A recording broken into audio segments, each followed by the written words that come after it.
Welcome and very good afternoon, friends. Myself, TSR Chakne, Assistant Professor of Agronomy at Sadguru College of Agriculture, Mirzgaon. In last lecture, we have discussed about the integrated disease and pest management in organic farming. Today, we will discuss about the new topic, that is lecture number 10, weed management in organic mode of production. So, in that, firstly, we will discuss about the definition or the introduction of the organic farming. Organic agriculture is a production system that sustains health of soil, ecosystem and people by relying on the ecological process, biodiversity and natural cycles, and that adapted to the local condition than the use of input which having the adverse effect. So this is the definition of the organic farming, which is given by the IFOAM. IFOAM, that stands for the International Federation of Organic Agriculture Movement.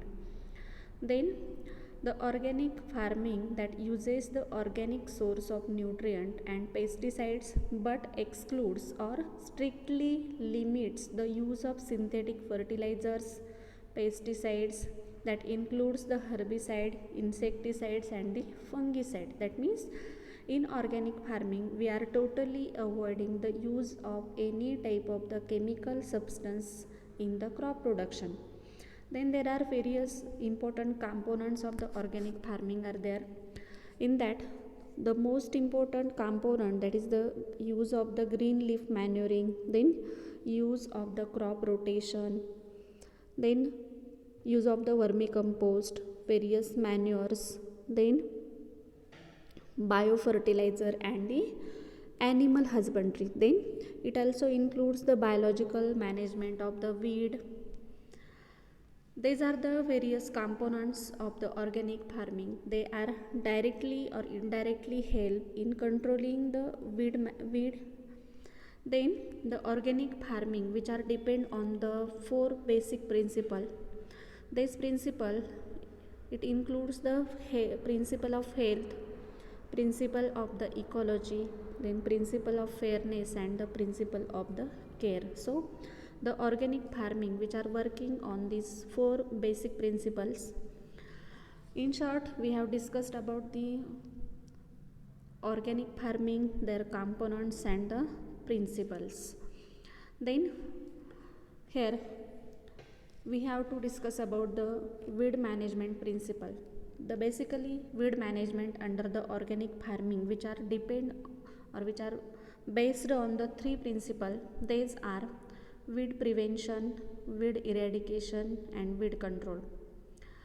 So weed prevention, that means whatever the control measures which are adopted against the weed control, but they are applied before the emergence of the weed into the field. Due to that, it is called as the weed prevention.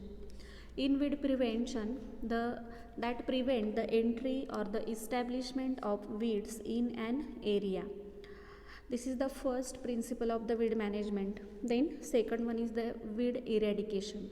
So what is the weed eradication? In which the complete destruction of the weed which is takes place, complete removal or the elimination of the weed after it has established in an area, that is called as a weed eradication.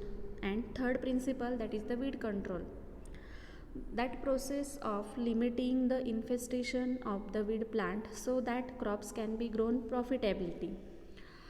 So these are the three important principles of the weed management.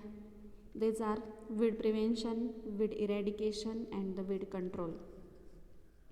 Then next point we have to discuss here, that is the components in organic weed management. Then which components are directly involved in the weed management under the organic farming? In that there are basically four methods are there. First one is the physical method, second one is the cultural method, third one is the biological method, and fourth one, that is the IWM, that means the integrated weed management method. These four methods which are effective in controlling the weed management under the organic farming. In that we have to see here the which methods are included under the physical method. It includes the tillage, hand weeding, then hand pulling, intercultivation, that is known as hoeing, then digging, sickling, mowing, then cutting, chaining, dredging, burning, and the flaming. These are the physical methods of the weed control. Then second method is the cultural method.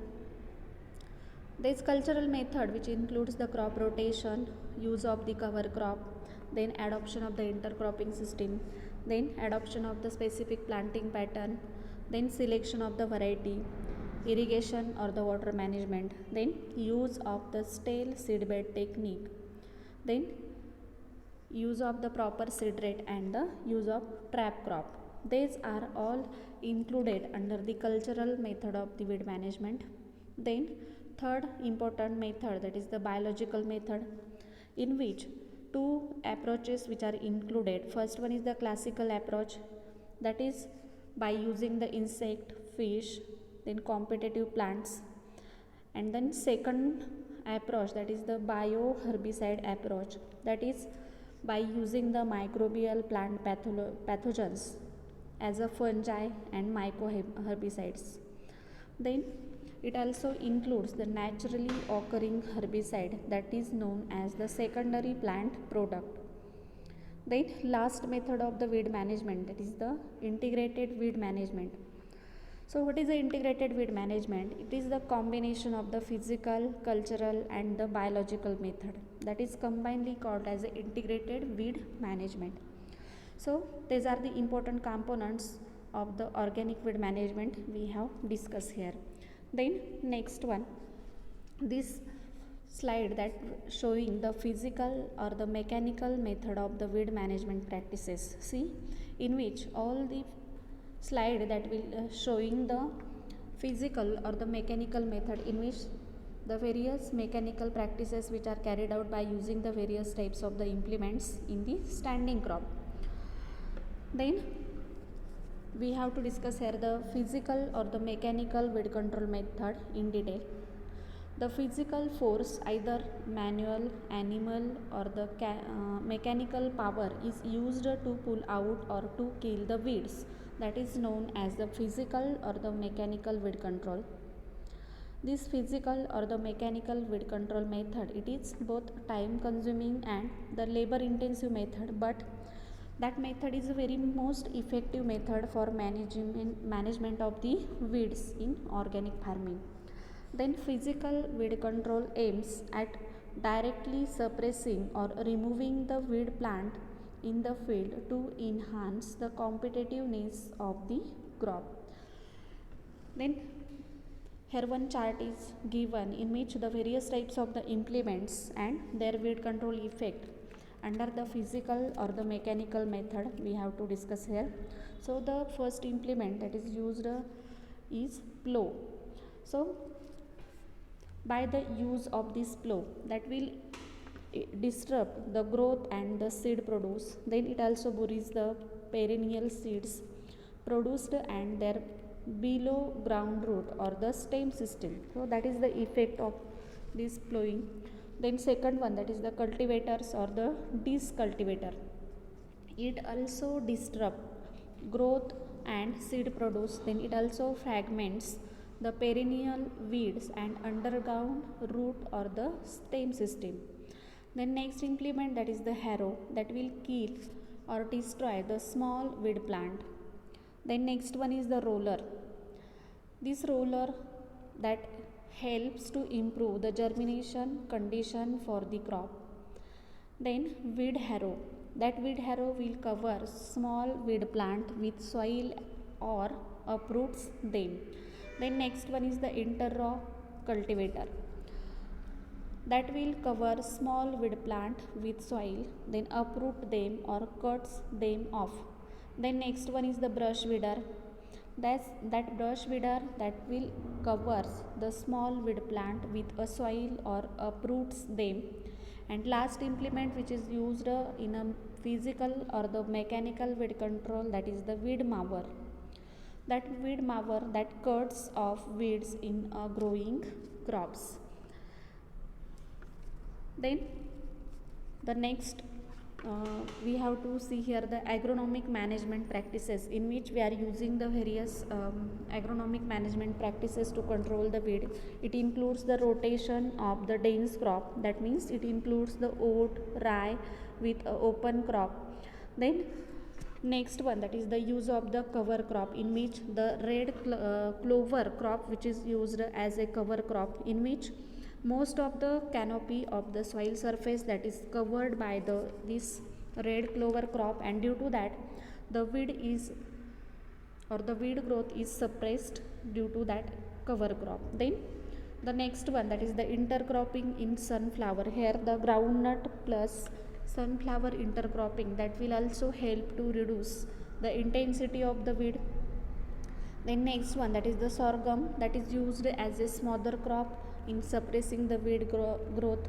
Then the various types of the mulches which are also helpful in the suppression and the destruction of the weed in the field.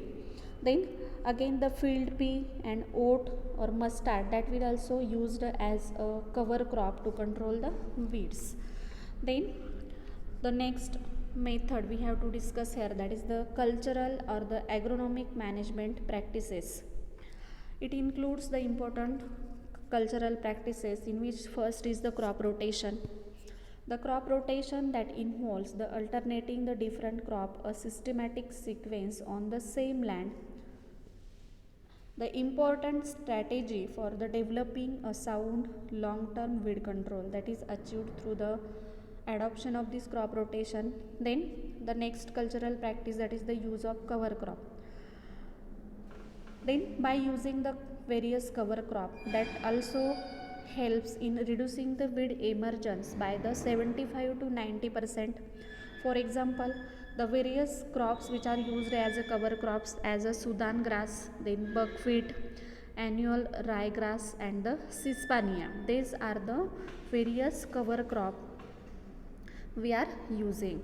Then next important practice, that is the adoption of the intercropping, that means the growing of the two or more crop on the same piece of land with a definite row arrangement, in which the growing of a smoother crop between the rows of the main crop that will also helps to suppress the growth of the weeds.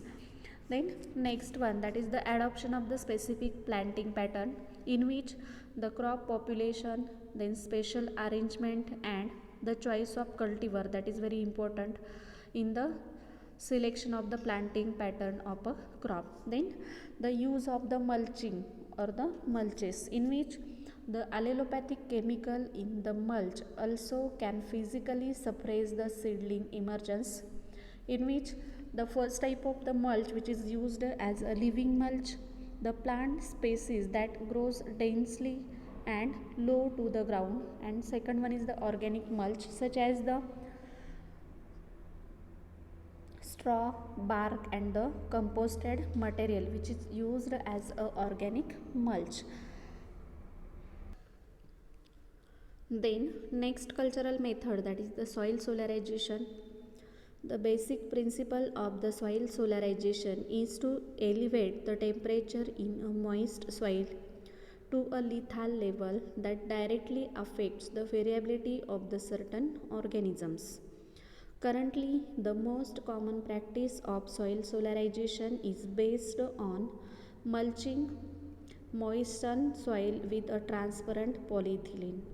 Then soil moisture that improves the temperature conductivity in soil and the sensitivity of the microorganism to the toxic agents. Hence, the pest control is better under the wet heating than a dry heating.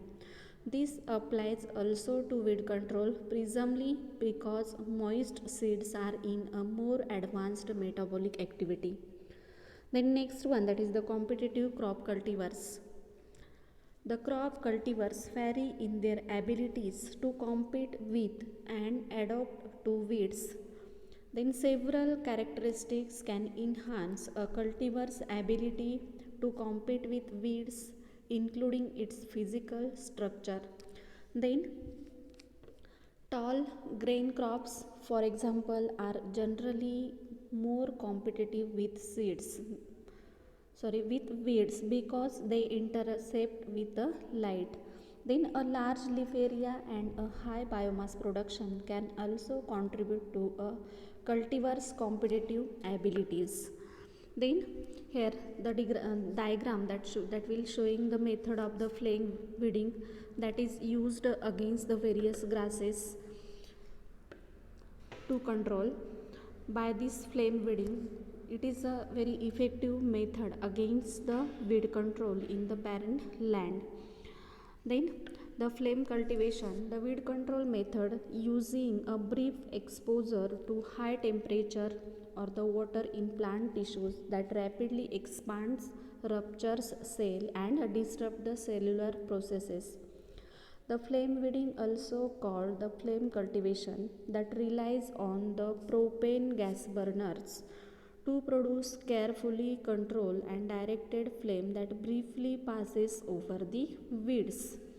Then the weeds are most susceptible to flaming when they are the seedlings, 1 or more inches tall.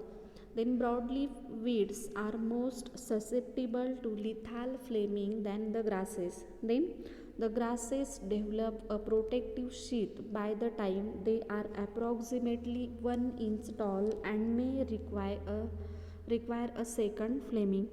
Then repeated flaming can likewise be used to suppress the perennial weeds such as the field bindweed. Then see here the effect of flaming on weeds. We can differentiate the flaming effect before the flaming and 10 days after the flaming. The weed will be observed as in first two slides the weeds are fresh. These figures are before the flame weeding, and after 10 days the weed they destroy their growth and suppress their growth. That will observe 10 days after the flame weeding. Then we have to see here the comparison between the mechanical and the flame weeding. So some differentiating point which are given we have to discuss here. First point, that is the soil type can limit the effectiveness of this mechanical weeding, but in case of the flame weeding the soil type it does not matter on the weed control. Then next difference, that is the operation takes very less time in case of the mechanical weeding, while in case of the flame weeding that operation will take a more time to control the weeds. Then in case of the mechanical weeding it can be performed in more crops, but in case of the flame weeding the few crops that can withstand with a flaming. Then due to the mechanical weeding it affect on the soil structure, but in case of the flame weeding it will help to preserve the soil structure. Then for carry out the mechanical weeding soil must be dry. In case of the flame weeding the soil can be wet or dry, it is also suitable to carry out the flame weeding. Then in case of the mechanical weeding the effects may be longer lasting, but in case of the flame weeding there is a very little residual effect are there. Then next difference, that is the mechanical weeding is a cheaper one, but this flame weeding is a more expensive as compared to the mechanical weeding. Then in case of the mechanical weeding the time of operation is a critical, but in case of the flame weeding the time of operation is not critical. Then the mechanical weeding that stimulate the further weed germination and it does not stimulate the weed germination after the flame weeding. Then the last point, that is the windiness, that will increases the effectiveness of mechanical weeding, but the effectiveness of the flame weeding, which is decreases in case of the more wind. So these are the some differentiating point between the mechanical weeding and the flame weeding we have discussed here, and this is the very important point regarding the weed controlling. Then this picture that will show the biological method of weed management, in which the various types of the biological agent or the bioagents which are used against the weed control. We have to see here the biological method in detail, in which the use of living organisms, that is the various types of the insect, disease causing organisms, herbivores, then fish, snails, or even the competitive plants for the control of weeds is called as a biological control, in which the three approaches which are included, in which first approach is the classical approach, that is adopted by using the various types of the insect, then competitive plants and the aquatic fishes. Then second approach is the bioherbicide approach, that is by using the microbial plant pathogens, and third one is the naturally occurring herbicides, that will using the secondary plant product and the microbial toxins as naturally pesticides. They are called as the allelochemicals. Then the important point, that is the qualities of the bioagent. While selecting of the any bioagent against the weed control, the what qualities should he has possess? These are as follows. The first quality is it must feed or affect only one host, not other than the useful plant. Then it must be free of predators or the parasites. Then it must readily adapt to the environment conditions, and last one, that is the it must be able to kill the weed or at least prevent its reproduction in some direct or the indirect ways. So these are the very important qualities of the bioagent which is used for controlling the various types of the weed under the organic farming. Then the next point we have to see here some of the commercial mycoherbicides. Mycoherbicides are the microbial plant pathogen. They are used to suppress or to kill the weed, that is known as the mycoherbicides. Then here the trade name, pathogen, and the target weed which is given here. So the first mycoherbicide, that is the divine, and the pathogen that is used, that is the Phytophthora palmivora, and the targeted weed, that is the strangler vine in a citrus, that is controlled by this divine mycoherbicide. Then next one, that is the colego, in which the plant pathogen which is used as the Coletotrichum gliosporides species, and the targeted weed, that is the joint wedge weed in rice and the soybean, that will control by this colego. Then next one, that is the next bioherbicide mycoherbicide, that is the Bipolaris, in which the pathogen which is used as Biopolaris sorgicola, and the targeted weed which is controlled as the Sorghum helpens, that is also known as the Johnson grass. Then next one, that is the Biolophos, in which the pathogen which is used as the Streptomyces hygroscopium. Then the advantages of integrated weed management, in which first advantage is it shifts the crop weed competition in favor of the crop.